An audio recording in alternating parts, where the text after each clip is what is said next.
சுழலும் கோள்கள் அவன் சொல் கேட்கும். அவனை தொழுதால் போதும் நல்லதே நடக்கும்.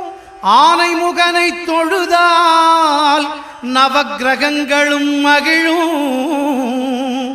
நல்லதே நடக்கும், நல்லதே நடக்கும்.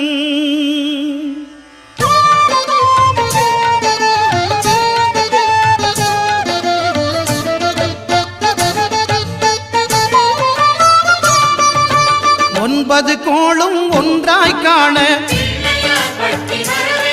அங்கு கற்பகம் என்னும் கடவுளின் மெய்யில். ஒன்பது கோளும் ஒன்றாய் காண அங்கு கற்பகம் என்னும் கடவுளின் மெய்யில்.